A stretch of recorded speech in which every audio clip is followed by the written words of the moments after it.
This is Daho. He's been having some problems lately as he keeps dreaming about girls. Now, I don't blame him since he lives in a household where the rock can't help but activate Harden. But here's the thing, man, he's the dumbest 20-year-old around.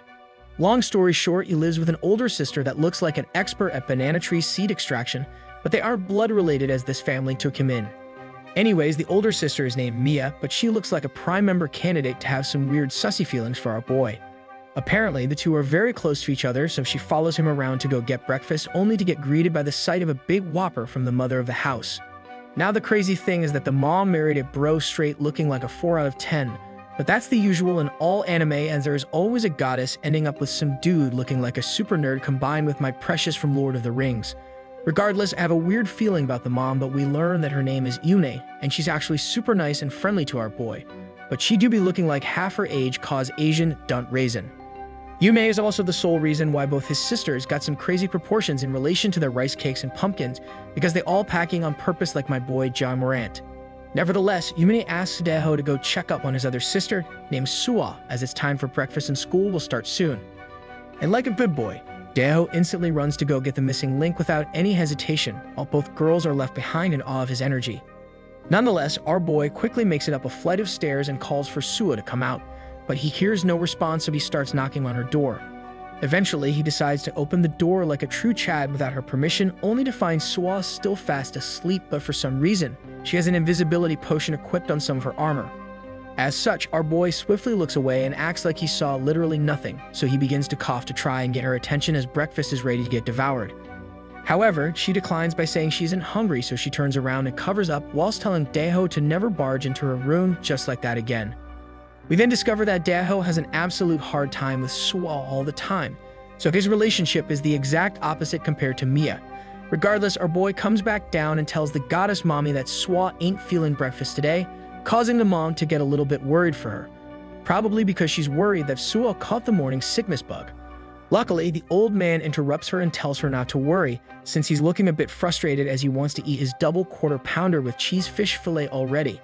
With the old man now laying down the law as it's time for him to gain a couple more pounds, everyone sits down to eat, but Mia looking a little sus by putting her hair behind her ears right beside Daho. Shortly after eating, Daho meets up with his friend named Gobon, but bro is looking like he's a side character from Goblin Slayer, so we all know things are actually about to get real. After Gobon looks around to make sure no one is nearby to hear him, he slowly leans forward and whispers by asking if our boy has ever seen a girl's sacred undies. Now, ganked by his supreme sussy beka question, Daho replies by asking why would he ever ask such a thing. So Gobon pipes up and tells our boy that he has sisters too, so clearly he must have seen some legendary fishnets before. But then, right before Daho could muster up an answer to his entrance exam question, Gobon leans forward again with a massive smirk, whilst telling our boy that he has something nice to show him today. Mere seconds later, the dude actually whipped out a blue pair of you-know-what, happily revealing the secret that he stole it from his own sister, causing our boy to be absolutely dumbfounded that his friend is such a sussy baka. Suddenly, the turntables turn as Daho starts to get flustered as well, so he starts to join the Supreme Sussy Gang as Gobon allows him to feel the legendary treasure. In the end, it's revealed that Gobon is actually such a nice guy, even though he's really weird, since he ends up giving away his sister's prize belonging to his own friend, and Daho even accepts it because Gobon claims it's a gift for always being nice to him. You know what, this dude is actually an amazing friend, because if you think about it, no one has ever handed me their sister's prized belongings. Now fast forward back home where we find Daho laying on his bed, unable to sleep since the sussy within him has been awakened due to the very nice guy named Gobon. Uncharacteristically for our boy, he ends up getting up in the middle of the night and proceeds to walk to his nearby drawers, where he starts looking for something mysterious. Upon closer look, it's revealed that all this time he was searching for Gobon's sister's dragon plate skirt, so he whips it out after finding it and starts looking at it as if it was a gift from an angel. This causes his heart to start beating faster than ever before, as it looks like it's getting corrupted by the presence of mythical undie for the first time ever, so it hints to us that this dude's experience only goes as far as dating sim games. Regardless, he ends up feeling thirsty out of nowhere, so Daho decides to go to the kitchen and grab some water with his nice guy reward still in his hand. Shortly after making it to the kitchen, he begins to smash down glass of water after glass of water, but then he hears a random sound echo from the hallway. Initially, he thought he was just a little bit sleepy, but the weird sound kept persisting through the walls, so he knows he isn't going crazy. Eventually, using his mega brain, he's actually able to pinpoint the sound coming from the mom's room, so he decides to go check on her just in case something bad might be happening. As our boy ventured closer to the epicenter of what sounds like some repeated banging against a wall, Daho transforms into a ninja by going on his tiptoes and hugging the wall behind him. But he notices the door is open. With his curiosity still getting the better of him, he continues on forward by crawling as close as he could to slowly peek in, and success. He makes it without anyone noticing. However, our boy is now able to see clear as day to what's happening, where it's revealed that Mr. and Mrs. Shah are busy doing some rice cake smashing while everyone else is asleep. But then, the first thing out of Daho's mouth is, "What the heck is that?" Apparently, Bro is somehow 20 years old and he still has no idea what doing the Skrillex Bangarang means, as he's too innocent, and his mental capacity is not up to par compared to his peers like Chad Gobon. Anyways, our boy continues to watch while looking on astonished, as he's never seen such a thing in real life or on the internet, but the dad continues his siege into the walls of Yune. 30 minutes then pass while they still have no idea Daho is watching everything unfold, but it dawns on our boy that his heartbeat is beating so fast he thinks it might actually explode, but he doesn't move or do anything as he's busy staring. Eventually, our boy's eyes start to look like his soul has been taken over as he watched Mr. Che use his battering ram to relentlessly destroy the front gates of Yune. At the same time, he starts feeling something weird around his banana tree, so breaks his gaze only to find something is making his plantation glow blue like the sky. After further investigation, he wonders why his Happy Meal has transformed into a full adult meal, as he's never seen it transform before, but he decides it's just a normal thing and continues on watching like it's a K-drama. Unfortunately, his heartbeat was too much for him to handle, so our boy decides to leave and head back to his room, realizing he shouldn't be staring at all. Now the crazy part is our bro didn't get caught after an hour, so you know it was some intense rice cake destroying going on. Anyways, after jumping on the bed absolutely bewildered, our boy starts to scratch his head wondering what kind of game they were playing, since it looked kind of fun. Eventually, he's able to piece things together and starts wondering if that's what the bad kids in school talk about all the time, so at least he's heard of rice cake smashing before. Regardless, he decides there's no point in wondering right now since he can just ask the two lovebirds in the morning, so our boy finally goes to sleep. However, upon waking up in the morning and after dreaming about girls again, Daho discovers a massive bulge of the Titanic protruding from his ship. After taking a closing look inside his ship called the Virgin Shiplines, he learns that he accidentally exploded again, so he needs to hurry up and get to the laundry basket before anyone sees him. Now imagine being a 20-year-old and still not doing your own laundry, since that's basically our boy Daho. But then again, I shouldn't expect much as this dude doesn't even know what rice cake smashing is. Elsewhere, Mia gangs her own mom after coming down the stairs, where she claims she could not help herself but smack and shake the fresh buns of her own mom, but that's pretty normal. Mere seconds later, Daho appears already looking flustered and out of his usual self. But the first thing he asks is, "Where's the big daddy?" He then finds out that the dad is missing as he left early for a business trip, so lucky for our boy, it won't be that awkward with only Yune around. After breakfast, Daho decides not to go through with his plan of asking Yune what they were doing last night, but instead, Yune finds out what happened to our boy while he was sleeping. She even goes as far as using her primal instincts to make sure what she's smelling and seeing is correct, and indeed they were. It is confirmed as Daho's special water. As such, Yune washes up all the laundry, but it dawns on her that she needs to teach Daho how to become a true man, as no one got to tell him what to do since he's an orphan. Originally, Yune was planning to get a friend to teach him, but since his only friend is Gobong, she decides she will instead go next. Speaking of Gobong, Bro is such a savage as he asks our boy if he needs a new pretty pair, since he tells Daho he can get him a new pair anytime he wants, as he always steals them. However, Daho continues on the topic and randomly asks if Gobong knows what rice cake smashing is, causing Gobong to get absolutely flustered to the point he actually yells out the sussy word out loud. Unfortunately, Gobong is also aloof to this type of Chad gameplay, so the only thing he says is that's what the bad kids do. But since they aren't bad kids at all, Gobong tells him they shouldn't ever do such a thing. As such, he heads back home after spending the rest of the day with his special friend, but he beelines straight to his room. Suddenly, his door slowly opens and out comes Miss Yune looking like some prime piece of juicy Jollibee chicken ready to be served, but she brings along with her some cut-up pieces of apples. With the dad not home, she quickly closes the door behind her and tells our boy that it's time for them to have a chat together, so she goes and sits down on his bed beside him. With the atmosphere filled with awkwardness, Yune decides to make it even more awkward, as the first thing she asks Daho is if Bro has ever exploded his own banana tree before. Now Yune questioning her stepson's sussy things isn't what caught me off guard. Instead, it's the fact that Daho blindsides me by claiming he has no idea what blowing up your machine is.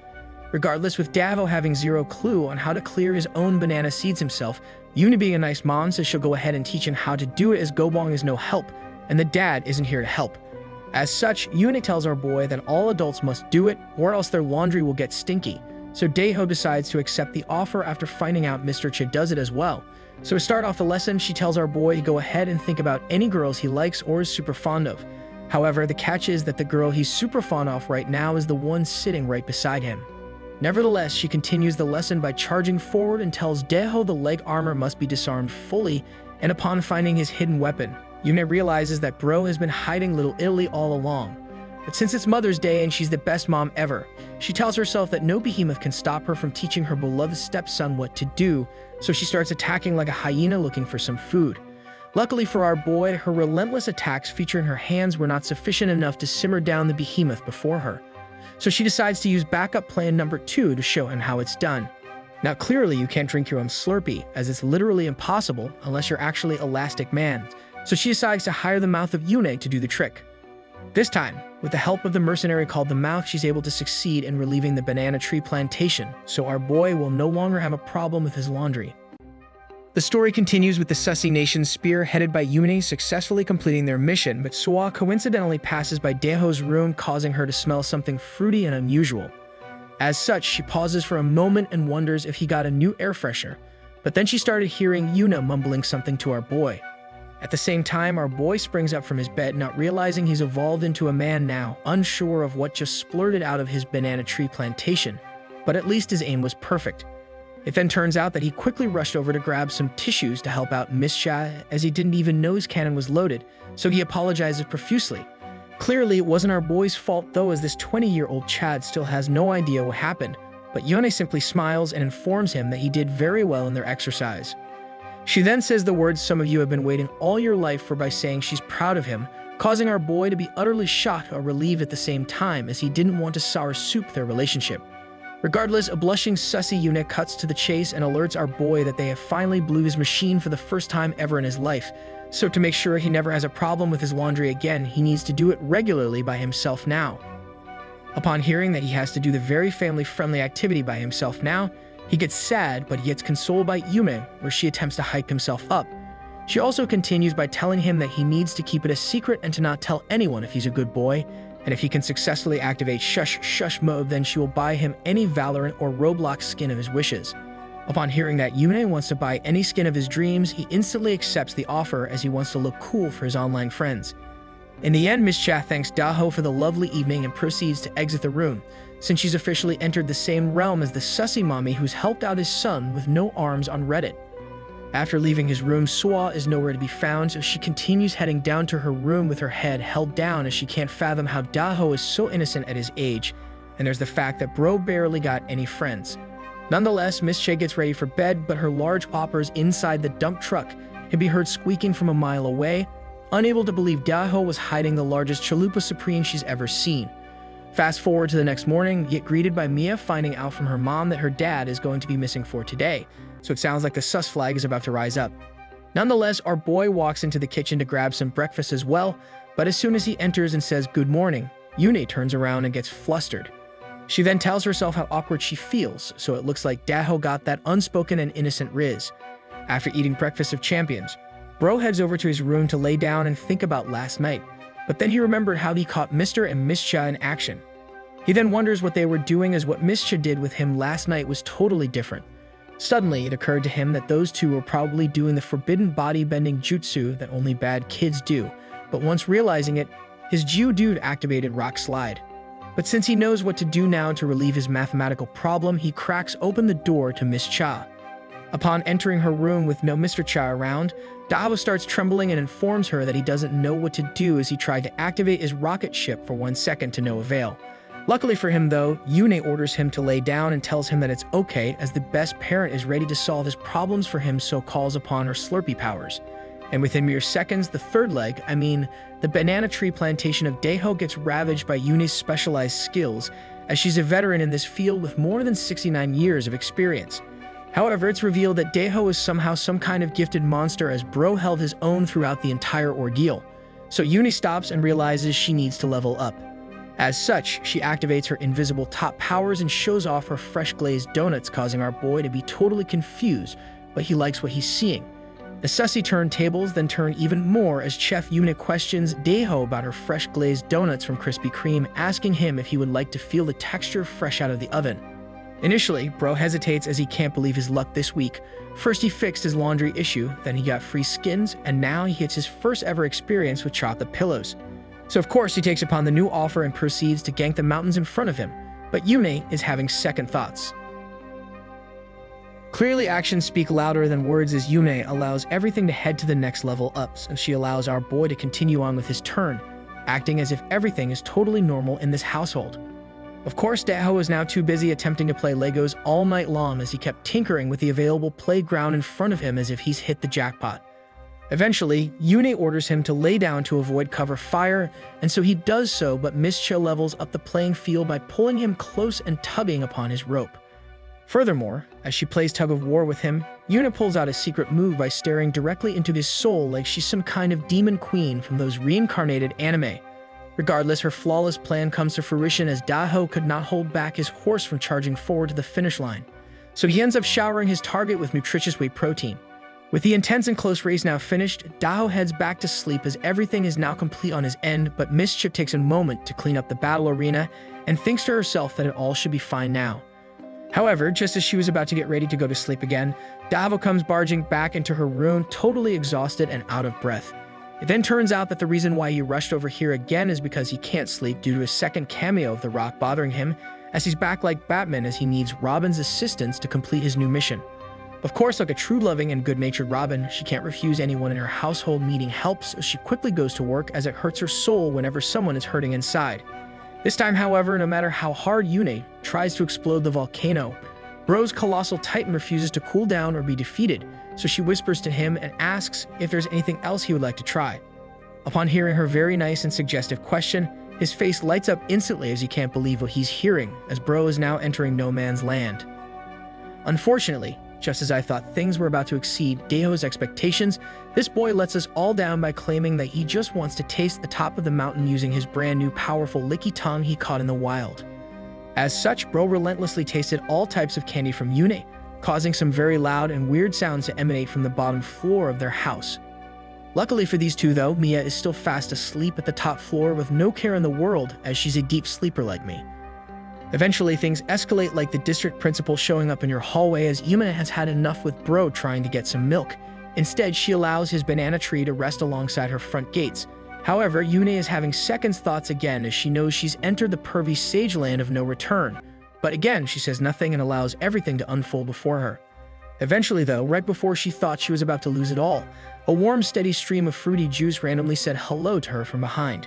So now she gets saved by the bell as Daeho has finally finished his couch to 5K marathon. So she rolls over and tells him to keep it a secret, to which he happily obliges. Fast forward the next morning, we find Yuna hanging up some clothes to dry, but she looks like she has a lot on her mind, all thanks to the behemoth she had been nurturing the past week. Afterwards, Yuni spends the entire day cleaning up the house until everyone was back from their school day, where Mia was nice enough to cook them dinner. Miss Chad then heads over to her designated seat in the dining room, but as she sits down, she sighs and thinks about how much more her back hurts than usual. Of course, she wasn't busy carrying her trash teammates during ranked. Instead, she was the one getting carried without Mr. Cha around. Regardless, after hearing that Mr. Cha is still going to be missing until tomorrow, both Yune and our boy make awkward eye contact where they instantly looked away. So now the seed is set for another attack from the Sussy Nation this evening, where even Yune is unable to sleep due to her very questionable actions the past few days.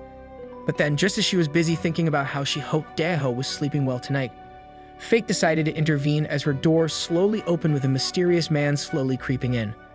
Luckily though, this wasn't a scary movie, so the mysterious person behind the door was obviously none other than our boy, looking like he again has a serious math problem to be solved.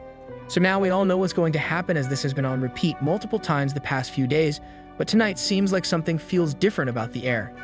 Hours then pass by as it's now 4 o'clock in the morning.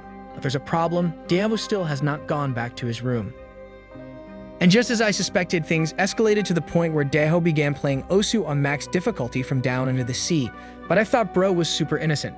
Nevertheless, his expert Osu skills led to the first defeat of the dragon in front of him, as our boy was able to vanquish his opponent with his brand new tactics. Fast forward to the next morning, it's revealed that Mr. Cha has finally arrived home and he's brought a lot of gifts with him for everyone in the family. Upon smelling the scent of chocolates within the house, Mia appears out of nowhere like a ninja and snatches a box of chocolates before heading back straight into her room. Daho then shows up to the living room, but he's not his usual self as he completely ignores both Mr. and Miss Cha, causing Mr. Cha to get worried for him. Regardless, Bro says nothing, so he decides to head back up to his room where Mia is coincidentally walking through the shared hallway at the same time, looking like she had the fastest shower of all time without using any water. Nonetheless, Daho catches Mia right before she disappears into her room, but he just stares at her and says nothing. Eventually, Bro slices the silence away from the air by opening up his mouth to finally speak, where she calls upon Mia. Our boy then gets flustered and looks down before asking Mia if she could help him out with something, as he's having a tremendous hard time ever since Mr. Cha arrived home. Luckily for him though, Mia has some time to kill right now, so before Daho could finish explaining his math problem, she orders him to go inside her room to talk more about it. And so he follows Mia into her room, where she tells him to sit as she browses King anime recaps on YouTube whilst waiting for Daho to spill the beans.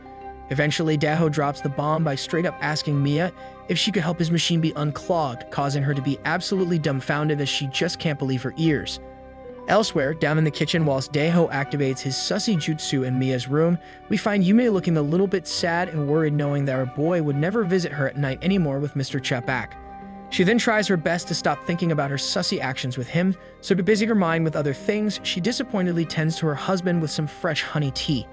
Anyways, back to the real action upstairs. Mia blushes after hearing Daho's request, but she thinks it's just a prank, bro, so she shrugs it off and plays it cool. However, Daho is actually super sincere with his request, so he starts explaining to her in extreme detail about his problems, and right now, he's stuck in a hard spot.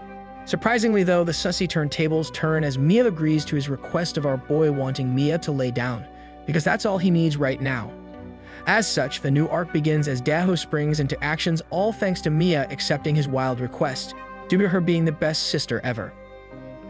After springing into action like spring onions, the sussy baker's salami begins glowing while Mia hops on her phone while waiting for Bro to complete his mission. Of course, without any hesitation, Daho starts playing Guitar Hero on expert difficulty, especially since he can see into Mia's secret fire pit as it doesn't have any protection, so it's for sure windy down there.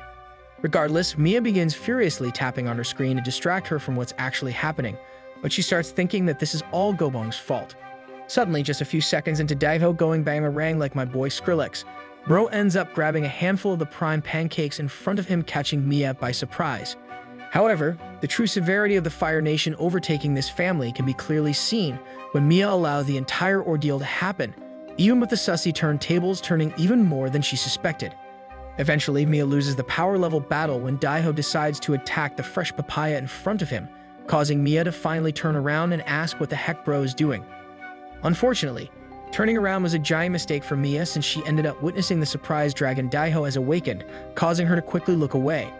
After questioning Daho on why he has no armor equipped during battle, Bro makes a good point by saying how could he use his sword with him on, so Mia falls on the bed, utterly defeated, and urges Daho to hurry up as she can't believe what's happening. No worries for Daho though, as her wish is his command, but on the other hand, Mia's heart starts to beat really fast, faster than someone doing a 1 versus 1 clutch. But just as when Mia could not imagine the situation could get any worse, Daho ends up summoning his rock-hard Geodude to place the Italian salami right alongside her seasoned crackers, causing her dam to leak like a waterfall.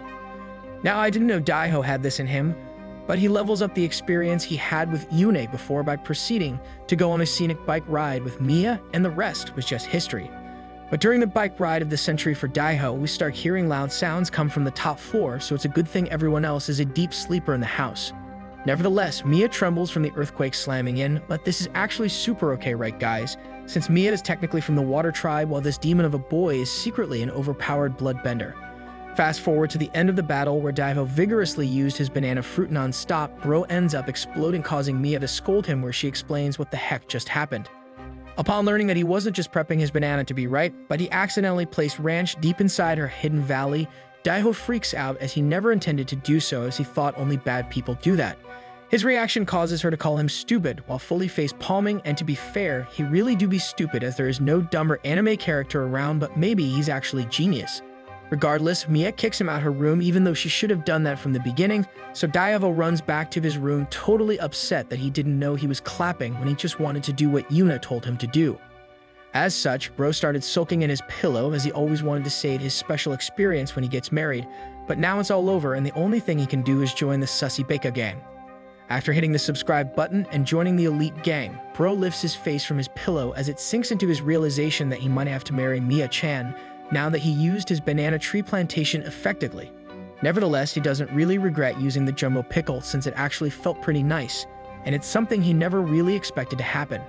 Fast forward to the next morning, Yuna yells out that breakfast is ready, but we can see that her apron is barely able to handle the beasts she's carrying. And so Daeho walks out of his room only for him to accidentally run into Mia at the same time, causing the atmosphere to be intense as silence fills the hallway.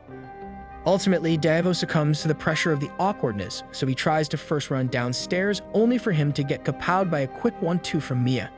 She then gets the last laugh compared to last night, so this time she wins her duel as she finally got to clap back this time, but I can already tell things are about to escalate even more. Nonetheless, after using her anime powers to leave a nice bruise on Daeho's head, she heads down while teasing Daeho to hurry up or else no food will be left for him.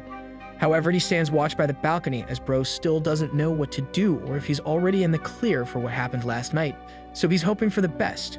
Luckily, today was a school day, so he got to avoid Mia the entire day, so nightfall quickly approached pretty uneventful.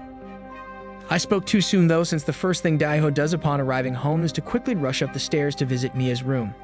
Upon opening a slight crack through the door, he catches Mia in the middle of doing some hot yoga looking like she's ready to get the back crack. Mere seconds later, she finally realizes that Bro is watching, so when he finally got her attention, he instantly asks permission to come in. Now who wouldn't have expected that she would eagerly accept Daeho into her room after what transpired last night, but I can't blame her since he's rocking King Anime merch. After hearing Mia accept his entry, Bro quickly locks in the duelist role and jet dashes towards her bed, where the first thing he asks if he could play tug of war with her again. This catches Mia off guard, but not me, so she stays speechless for a couple seconds, but the blush on her isn't doing her any favor as we know she really is a supreme sussy baka. She then continues to stay quiet as she tries to do the hizzy around his question, but nothing vocal comes out due to her feeling her heart beating fast like a hyena. Meanwhile, in the other room between them, Sister Swa has finally finished completing a school assignment, so she gets up from her desk and decides to leave her room for a quick break. She then takes a moment to stop outside Daeho's room since she thinks it's awfully quiet tonight, but she ends up paying no attention to it and continues down to the kitchen. Now Swa is a savage for being loud as heck in the middle of the night, causing Yune to see where all the commotion is coming from, only for her to witness Swa's typical American habits. No wonder she got extra large McDonald's patties on her, since it looks like all her food is going straight there, almost like she's from Brazil. Nevertheless, Yune leaves Swa alone to do her thing like a great mom. But she ends up stopping by the stairs to the bedroom as she wonders what Daeho is up to after teaching him how to be part of the sussy Fire Nation. Now back inside Mia's room, it looks like she's ripping him a new one as she can't fathom how Daeho has the gall to ask her for a round 2, even if they aren't waterbender related. Regardless, I know Bro is secretly a genius since he makes an excuse that the only reason he's asking if they can go on another bike ride is because he might be the father of a mini Daeho soon, so why not go on an all-out attack again? After hearing how Daeho thinks doing a banana seed extraction is bad, and learning of his argument, Mia decides to slowly activate his nether dragon by inching closer to him like 1-inch ash. But like a great sister, Mia reveals to him that a man using a battering ram to destroy any female gates is totally okay and normal, and that literally everyone else does it, causing Daeho to question if his entire life was really a lie. With Daeho now having a crisis all thanks to Gowon, Mia decides to help him enter enlightenment by removing all the useless armor protecting her as she's ready to rumble. Elsewhere, Swa is busy devouring some homemade bacon and egg sandwiches, but this looks like the author is foreshadowing her expertise as she's munching on them by fitting it in very peculiar angles. Regardless, back to the real action, Mia gets shocked at the size of Daeho's secret behemoth after finally seeing it face to face, so she continues to order him to remove the rest of his plate armor. The turntables then turn again, since this time, Swa takes command of his post and begins riding his horse on the battleground to show him how it's done. Now I am so amazed that no one can hear these two since it's basically louder than someone yelling on proximity chat, but these guys need to be careful as Swa is about to return back to her room. Nevertheless, Daeho is not the only one getting his mind blown as Mia cannot stop her actions even by a single bit, due to her station getting absolutely rocked like never before. At this point, holy water is not enough for this family, since what they actually need is holy fire to fight back against the sussy nation overtaking and ruling them.